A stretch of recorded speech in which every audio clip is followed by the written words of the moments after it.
Nemesis. Log number 1-55. Calypso tells me to meet her at the hotel where she's staying so we could go over all the rules and regulations. She shows me the blueprint of the place, all ins and outs, especially rooms that are under higher surveillance. Gives me the guard's uniform with the pocket sharker, helmet that fully covers the face will keep me incognito. Embarrassed to admit, but at this point I'm head over heels. I don't question her. The melodic noise of my heart drowns out my gut's rational voice. Instinct is subjugated by feeling. I don't wonder why Calypso has access to all this restricted info. I trust her. For those who live under a cosmic rock, Pazak is an ancient card game where two opponents compete against each other until one of them wins 3 rounds in total.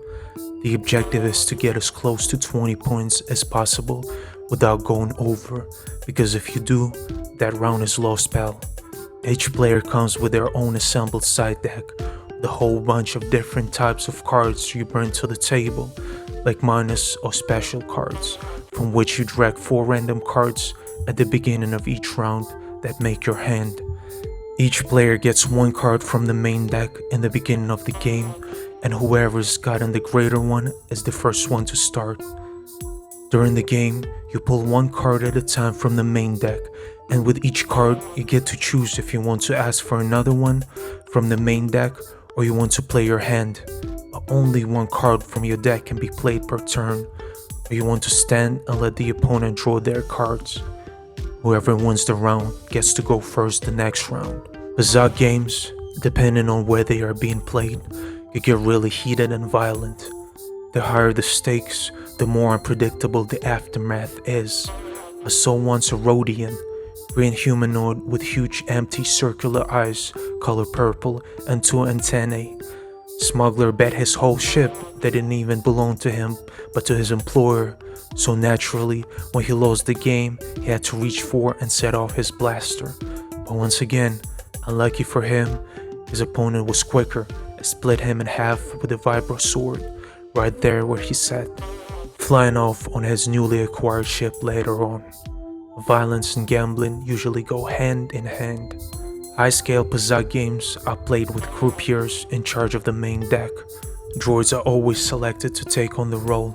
Other species are not trustworthy enough, so the party, without any bias and secret motives, has to carry out the task and program Droid as a perfect candidate for it. It's an invite-only event with a high admission fee. There is only 20 participants. Entourage is not allowed either.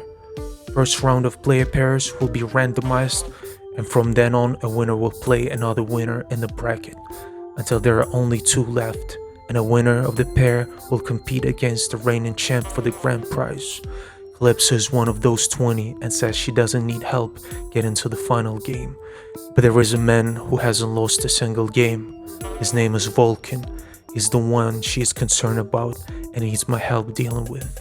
The plan is for me to arrive there early as a part of the staff. She gets there along with the other guests. It goes without saying that we pretend like we don't know each other there. I carry on with my guard duties, checking everyone's passes at the entrance. Once everyone is there, and before the games begin, I need to sneak out to the restroom to plant a fake explosive. All noise, no fireworks. For when the main event is about to start, and I could remotely detonate the fake explosive. It would create an excuse for me to leave the main hall and go and investigate. But instead, I'd go to the power room, got all the lighting, which will set a protocol in motion of droids escorting the guests out to the safe room.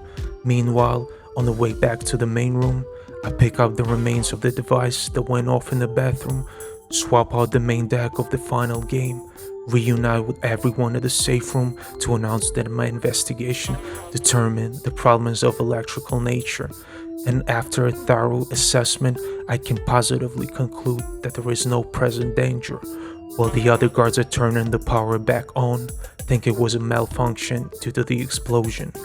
Plan is pretty simple, but the pressure is all on me. Got to get my move on. Got to log off.